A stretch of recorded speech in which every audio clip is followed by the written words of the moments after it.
नमस्कार साथियों, पॉलिटेक्निक पाठशाला में आप सभी का स्वागत है। सिंक्रोनोस्कोप मेथड में कुछ उसका डायग्राम हम बनाकर आपको दिखाए हैं। ये आपका जनरेटर है, ये हमारा जनरेटर है, ठीक है। ये जनरेटर आपका 1 है और ये जनरेटर आपका क्या है 2 है, ठीक है। ये जनरेटर 1 है और जनरेटर आपका क्या है 2 है। ये हमारा क्या है बस बार है, इनफाइनाइट बस बार, इसे बोलते हैं इन्फिनिट बस बार। आप इसे लिख सकते हैं, शायद ऊपर दिखाई नहीं देगा इसे, और हम यहाँ पे बताते हैं इन्फिनिट बस बार, ठीक है। और ये हमारा क्या है जनरेटर J2। देखिए ये बस बार से जुड़ा हुआ है, मतलब ये रनिंग अल्टरनेटर है। ये क्या है रनिंग जनरेटर है। आप इसे अल्टरनेटर भी बोल सकते हैं, जनरेटर भी बोल सकते हैं, कोई दिक्कत की बात नहीं है, ठीक है। अल्टरनेटर इसलिए बोला जाता है क्योंकि अल्टरनेट सप्लाई ये क्या कर रहा है जनरेट कर रहा है, तो इसलिए अल्टरनेटर बोला जाता है। लेकिन ये जनरेटर है तो सप्लाई जनरेट कर रहा है तो जनरेटर हो गया, ठीक है। ये वाला अल्टरनेटर अभी पैरेलल में ऑपरेट नहीं है, इसी को पैरेलल में ऑपरेट कराना है, मतलब सिंक्रोनाइजेशन इसी का करना है, ठीक है। तो सिंक्रोनाइजेशन करने से पहले क्या किया जाता है, उसी प्रोसेस के बारे में हम आपको क्या करेंगे यहाँ पे बताएंगे, ठीक है। ये हमारा क्या है सिंक्रोनोस्कोप है, ये हमारा क्या है सिंक्रोनोस्कोप।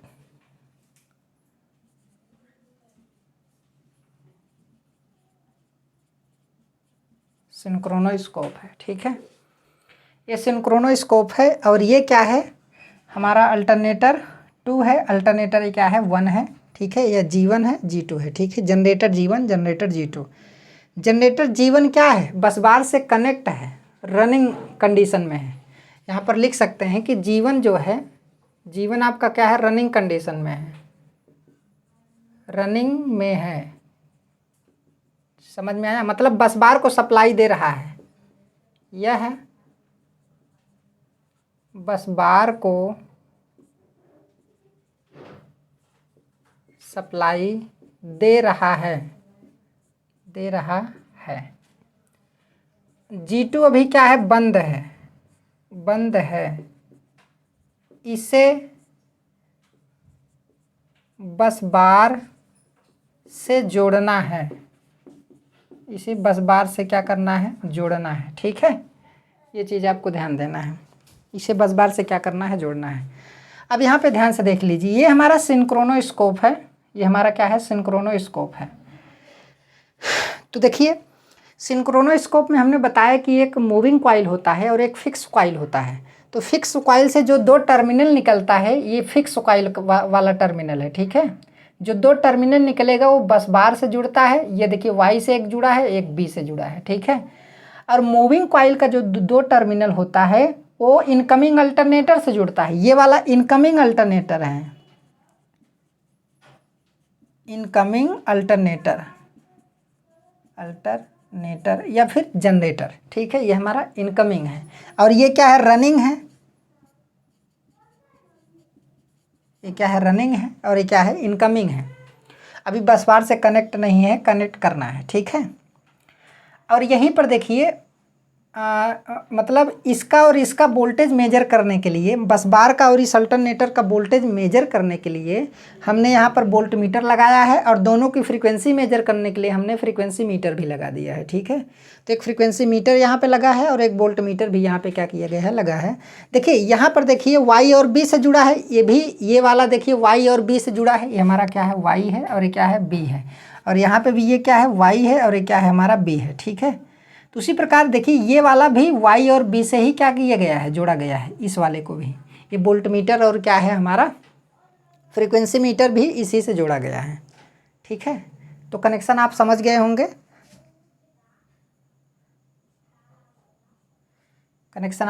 होंगे, ठीक है।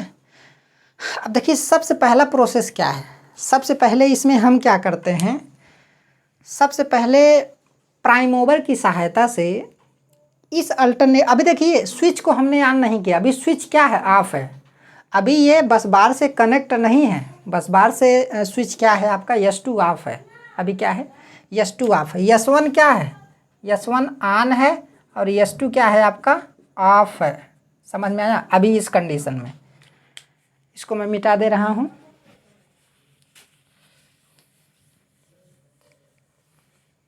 ठीक है, अब ध्यान से देखिए। सबसे पहले स्पीड को क्या करेंगे, इंक्रीज करेंगे। तो अगर मान लीजिए हाई स्पीड अल्टरनेटर है तो वो 3000 आरपीएम तक उसकी स्पीड जाएगी। तो हम क्या काम करेंगे, प्राइम ओवर मतलब जैसे स्टीम टरबाइन है, जैसे क्या कहते हैं थर्मल पावर प्लांट है, तो वहाँ पर स्टीम टरबाइन लगता है।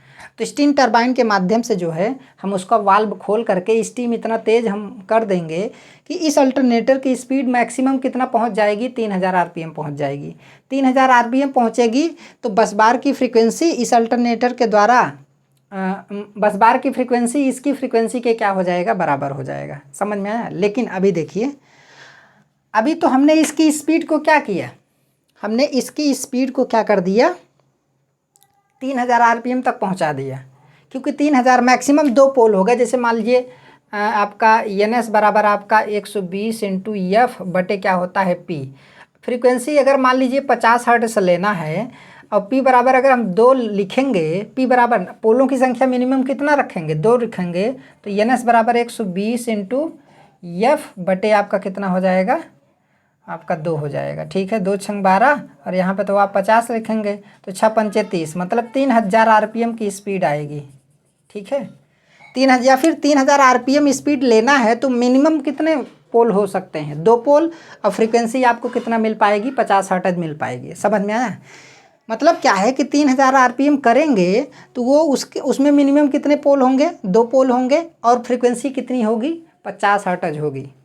तो इसलिए 3000 आरपीएम हमें क्या करना है, पहुंचाना है। ठीक है, तो 3000 आरपीएम जब पहुंचाएंगे 2 पोल पर, भाई 4 पोल भी ले सकते हैं, लेकिन टर्बो अल्टरनेटर जो होता है ना वो 2 पोल अल्टरनेटर होता है। Turbo alternator 2 pole alternator, turbo alternator high speed alternator है, 2 पोल अल्टरनेटर होता है। ठीक है, टर्बो अल्टरनेटर जो है 2 पोल अल्टरनेटर होता है। तो जब स्पीड उतना करेंगे तभी तो 50 हर्ट्ज फ्रीक्वेंसी हमें मिल पाएगी मिनिमम 2 पोल पे। समझ में आया। तो अब हमने स्पीड को इंक्रीज कर दिया उतना, लेकिन अभी एक्साइटेशन हम नहीं बढ़ाए हैं। ठीक है, तो सबसे पहले हम क्या काम करेंगे, सबसे पहले प्राइम ओवर, देखिए सबसे पहला पॉइंट यहाँ पर लिखते चलेंगे, नहीं तो काफ़ी लंबा प्रोसेस हो जाएगा।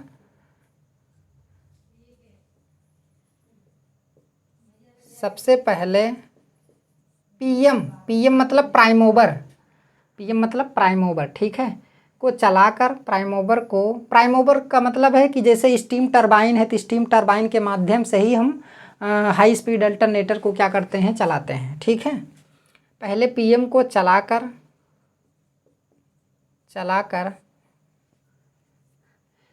रेटेड स्पीड प्राप्त करते हैं। इनकमिंग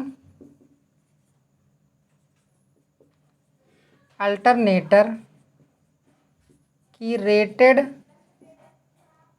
स्पीड प्राप्त करते हैं। देखिए अभी स्विच ऑफ है, ये जान लीजिए, अभी स्विच क्या है आपका, ऑफ है। ऐसा नहीं कि स्विच हमारा ऑन है, अभी तो बस इसे स्टार्ट किया गया है। अभी वोल्टेज भी जनरेट नहीं हो रहा, क्योंकि जब एक्साइटेशन बढ़ाएंगे तभी वोल्टेज जाके क्या होगा, जनरेट होगा। ये बात आपको समझना पड़ेगा। ठीक है, ताकि यहाँ पर लिखेंगे ताकि इनकमिंग अल्टरनेटर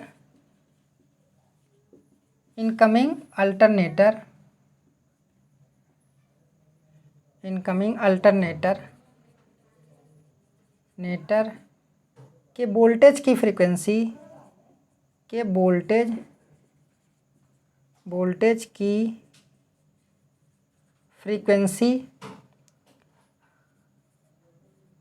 बस बार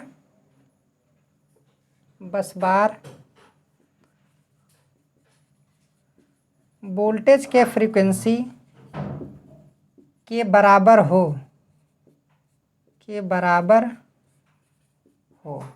समझ में आया। के बराबर हो। अभी तो स्टेप बताया जा रहा है, मतलब एक बात की जा रही है कि अगर आप मैक्सिमम स्पीड, रेटेड स्पीड तक अल्टरनेटर को पहुंचा देंगे तो उस समय जो फ्रीक्वेंसी जनरेट होगी वो फ्रीक्वेंसी बस बार और उसके इनकमिंग अल्टरनेटर के क्या होगी, लगभग बराबर होगी। समझ में आया? वो सिर्फ बता रहा है, लेकिन अभी फ्रीक्वेंसी जनरेट भी नहीं हुई है क्योंकि एक्साइटेशन अभी हम बढ़ाए नहीं तो कोई भी वेव जनरेट नहीं होगा। समझ में आया?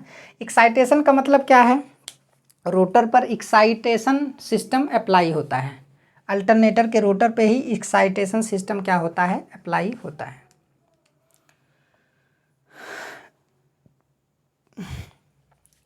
इस फ्रीक्वेंसी को सर्किट में कनेक्ट, फ्रीक्वेंसी मीटर मेजर करेगा, फ्रीक्वेंसी मीटर मेजर करेगा। मतलब जब फ्रीक्वेंसी जनरेट होगी, ठीक है, अभी तो नहीं जनरेट हुई है, स्पीड हमने बढ़ा दिया है, अभी एक्साइटेशन हमने नहीं बढ़ाया है, तो ये अब क्या करेंगे, ये जो फ्रीक्वेंसी मीटर लगा है ना, यही जो है फ्रीक्वेंसी को क्या करेगा, मेजर करेगा। यही बताएगा कि बस बार की फ्रीक्वेंसी जो है, देखिए जब इस स्विच को आप किधर कर देंगे, क्या कहते हैं इसको, किस तरीके से कनेक्ट करेंगे, यहाँ से एक टर्मिनल और आएगा, थोड़ा एक चीज़ मैं भूल गया यहाँ पे बनाना,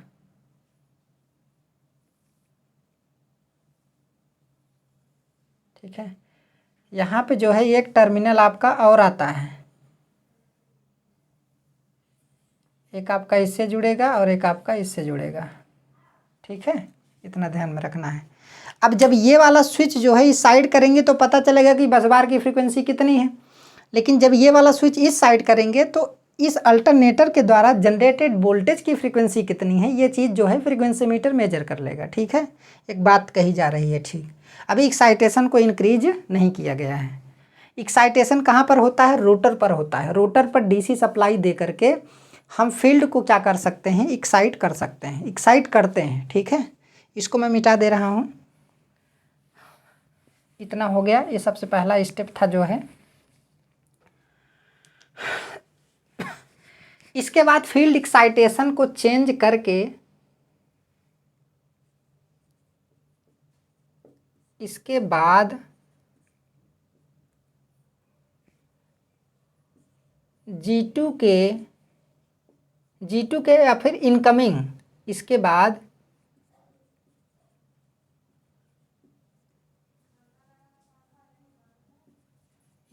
इनकमिंग अल्टरनेटर के फील्ड एक्साइटेशन को चेंज करके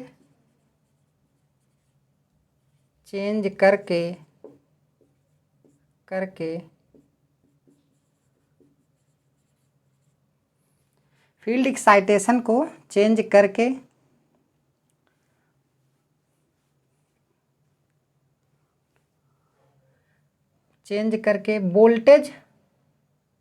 चेंज करके वोल्टेज को बस बार के वोल्टेज के बराबर किया जाता है।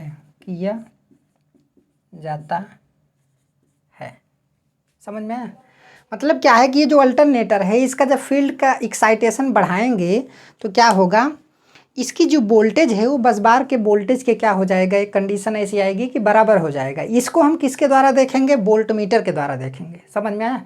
अब कैसे फील्ड एक्साइटेशन, मतलब जैसे हम फील्ड करंट IF बढ़ाएंगे तो IF इज डायरेक्टली प्रोपोर्शनल क्या होगा, फाई फ्लक्स होगा।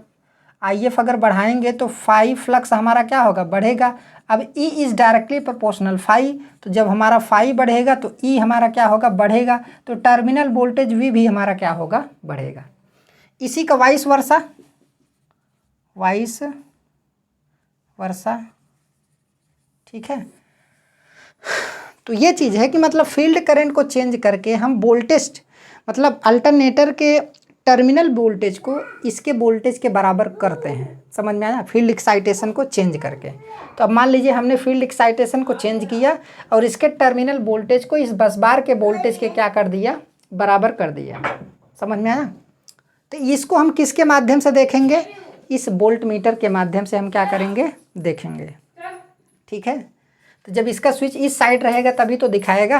मान लीजिए इस साइड करके हमने बस बार के वोल्टेज को मेजर कर लिया, हमें पता चल गया कि बस बार का वोल्टेज इतना है। अब जब स्विच को हम इस साइड करेंगे तो हमें ये भी पता चल जाएगा कि इस अल्टरनेटर के द्वारा जो है टर्मिनल वोल्टेज हमारा कितना आ रहा है। समझ में आया? ये चीज़ है। तो अब देखिए दूसरा क्या है, पहले तो हमने स्पीड जो है कितना तक पहुँचा दिया, पहले हमने स्पीड को कितना तक पहुँचा दिया, 3000 RPM तक पहुँचा दिया। समझ में आया? और वहाँ से आप फील्ड एक्साइटेशन को बढ़ाएंगे तो सिंपल सी बात है, जब फील्ड करंट बढ़ेगा, फ्लक्स बढ़ेगा, तो EMF बढ़ेगा, तो टर्मिनल वोल्टेज भी बढ़ेगा। तो अब वोल्टेज वेव जनरेट हो रहा है तो सिंपल सी बात है उसकी फ्रीक्वेंसी भी होगी। वो साइन वेव जनरेट होता है, आपको पता ही है कि अल्टरनेटर के अंदर जो है साइन वेव जनरेट होता है, तो उसकी कुछ फ्रीक्वेंसी होगी। तो फ्रीक्वेंसी कौन मेजर करेगा, फ्रीक्वेंसी मीटर मेजर करेगा। सिंपल सी बात है।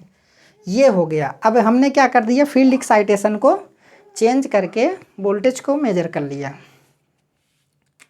अब यह वोल्टेज यहाँ पर लिखेंगे कि यह वोल्टेज वोल्टमीटर के द्वारा मेजर होता है। यह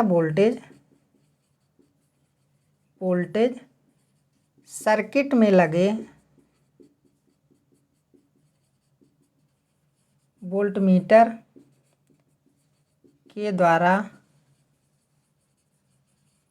मेजर होता है। समझ में आया? अब इसको आप इतना लिख लीजिए, इसको मैं मिटा दे रहा हूँ। देखिए इस अल्टरनेटर को हम बिल्कुल नहीं टच करेंगे क्योंकि ये तो सिंक्रोनाइज है, इसको हम डिस्टर्ब नहीं करेंगे। इसी के पैरेलल, इसी के वोल्टेज के, इसी के फ्रीक्वेंसी के बराबर तो हमें करना है। ठीक है, आप बस बार बोलिए या फिर जहाँ पे बस बार बोल रहे हैं वहाँ पर रनिंग अल्टरनेटर भी आप क्या कर सकते हैं, बोल सकते हैं। ठीक है, अब देखिए, अब आगे देखिए। अभी तो हमने स्पीड बढ़ाया, अब एक्साइटेशन बढ़ा करके हमने वोल्टेज चेंज किया। देखिए 3 चीज़ें होती हैं। एक तो आपका फ्रीक्वेंसी क्या होना चाहिए, बराबर होना चाहिए। वोल्टेज आपका क्या होना चाहिए, बराबर होना चाहिए। और फेज सीक्वेंस आपका क्या होना चाहिए, बराबर होना चाहिए। मतलब क्या है, इसका RYB इसके RYB से जुड़ा है तो इसका भी RYB इसके RYB से जुड़ा होना चाहिए। फेज सीक्वेंस भी क्या होना चाहिए, सेम होना चाहिए। लेकिन कभी कभार ऐसा होता है कि फेज सीक्वेंस हमारा सही रहता है, फिर भी अंदर का जो फेज है हमारा वो डिस्टर्ब होने की वजह से सर्कुलेटिंग करंट क्या करती है, फ्लो करती है। वो सब लैंप वाले मेथड में क्या किया जाता है, आपको बताया जाता है। समझ में आया? जबकि सिंक्रोनोस्कोप मेथड में आपको उसको समझने की ज़रूरत नहीं है। अगर आपको पढ़ना होगा तो आप बुक से अपने पढ़ सकते हैं। ठीक है, कि कैसे उसमें दिया गया है। अब यहाँ पे क्या है, अब यदि अगला पॉइंट लिखेंगे, अब यदि जीवन मतलब जीवन की अपेक्षा, जीवन मतलब जनरेटर 1 की अपेक्षा इनकमिंग अल्टरनेटर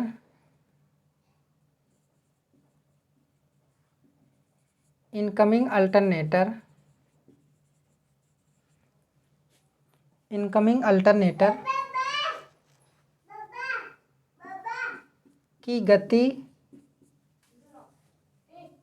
गति या फ्रीक्वेंसी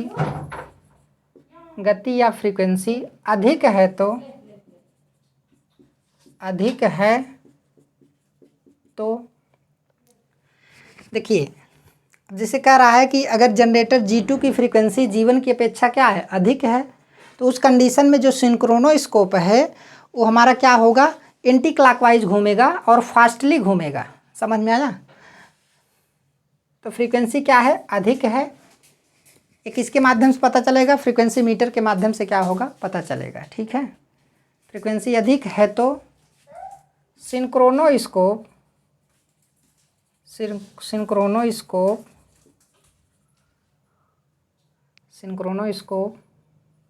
का पॉइंटर एंटी क्लॉकवाइज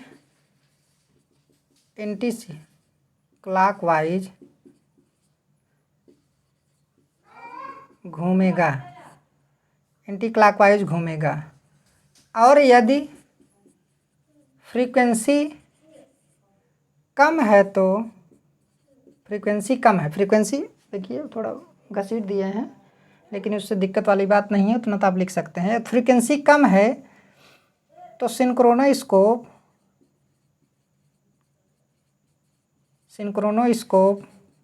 का पॉइंटर क्लॉकवाइज घूमेगा। समझ में आया? देखिए हाँ, एक चीज़ और है, कभी कभार देखिए ये फास्ट है, एफ का मतलब फास्ट है और यस का मतलब क्या है, स्लो है। तो अगर क्लॉकवाइज घूम रहा है तो इसका मतलब फ्रीक्वेंसी इनकमिंग अल्टरनेटर की फ्रीक्वेंसी रनिंग अल्टरनेटर की फ्रीक्वेंसी के क्या है, कम है या फिर बस बार से कम है। समझ में आया? अगर एंटी क्लॉकवाइज घूम रहा है तो इसका मतलब है कि इनकमिंग अल्टरनेटर की फ्रीक्वेंसी बस बार की फ्रीक्वेंसी से क्या है, ज़्यादा है। समझ में आया?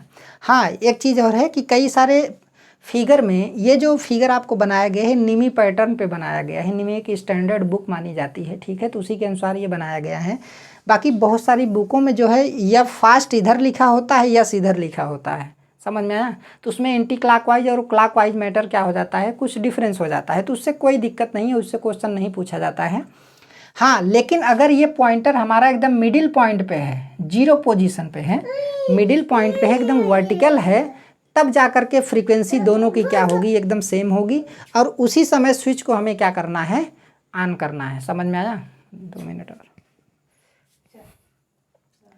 उसी समय स्विच को हमें क्या करना है, ऑन करना है। अभी क्या है, अभी क्लॉकवाइज घूम गया। अब कुछ पॉइंट इसमें और थोड़ा नोट कराना पड़ेगा आपको।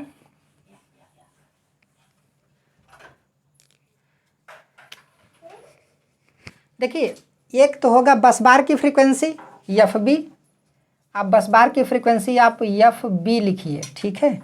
और इसकी फ्रीक्वेंसी इनकमिंग अल्टरनेटर की फ्रीक्वेंसी मान लीजिए एफ है, इसकी फ्रीक्वेंसी कितनी है, एफ है। तो यदि F minus F B, F तथा एफ बी का डिफरेंस, एफ तथा एफ बी का डिफरेंस ज़्यादा होगा तो पॉइंटर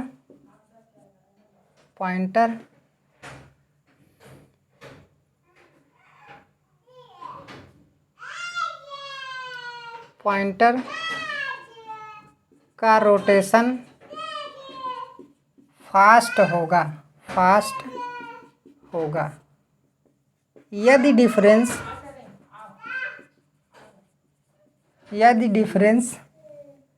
कम होगा तो पॉइंटर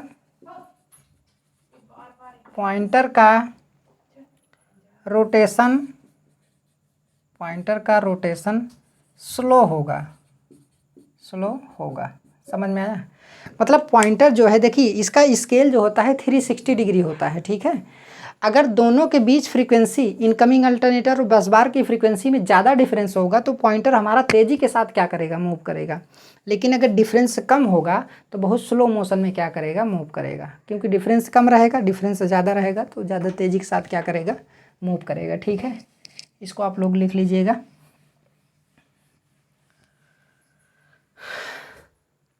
अब क्या हुआ, अब एंटी क्लॉकवाइज उसके बारे में पता चल गया। अब जो है, अब लास्ट में क्या करते हैं कि अब फिर पीएम मतलब प्राइम ओवर के द्वारा इनकमिंग अल्टरनेटर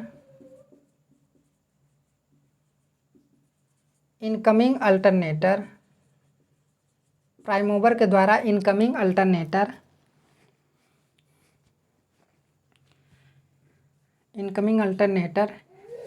की स्पीड को इस प्रकार एडजस्ट किया जाता है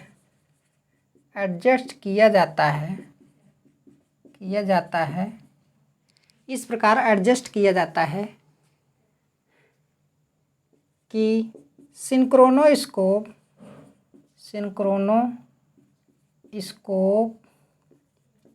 का pointer vertical position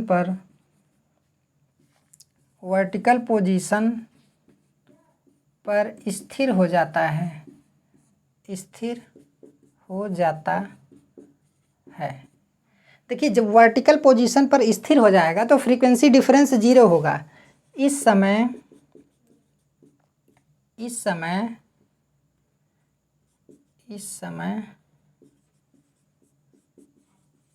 frequency difference 0 होगा। समझ में आया? इस समय फ्रीक्वेंसी डिफरेंस क्या होगा? 0 होगा, अर्थात दोनों फ्रीक्वेंसी आपस में क्या होंगी? बराबर होंगी। इसको मैं मिटा दे रहा हूँ।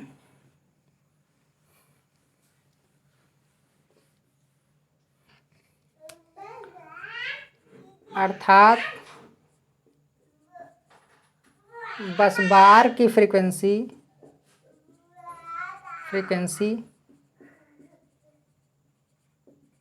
इनकमिंग अल्टरनेटर की फ्रीक्वेंसी के बराबर हो गई है। अब देखिए, वोल्टेज तो पहले ही बराबर कर दिया गया था, ठीक है। फेज सीक्वेंस हमारा पहले ही ठीक ठाक था, कोई दिक्कत नहीं था। अब स्विच S2 को ऑन करेंगे और S2 को ऑन करते ही इनकमिंग अल्टरनेटर सिंक्रोनाइज्ड हो जाएगा,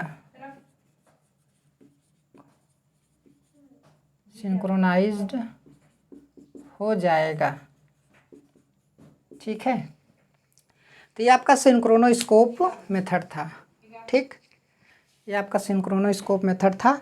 तो कब हम S2 को ऑन करेंगे, ठीक है, जब सारा चीज़ सब बराबर हो जाएगा, जब इसका फेज सीक्वेंस बराबर हो जाएगा, वोल्टेज बराबर हो जाएगा, फ्रीक्वेंसी बराबर हो जाएगी। जब सब कुछ बराबर हो जाएगा तभी स्विच को हम क्या करेंगे? ऑन करेंगे। उससे पहले स्विच को हम ऑन नहीं करेंगे, ठीक है। तो ये हमारा जो है सिंक्रोनोस्कोप मेथड हो गया। यही मेथड आपके सिलेबस में दिया गया था, नहीं तो अगर सब दिया होता तो मैं सब पढ़ाता, ऐसा नहीं है, लेकिन यही आपके एग्जाम में पूछा जाएगा, ठीक है। तो आज का क्लास यहीं तक, धन्यवाद।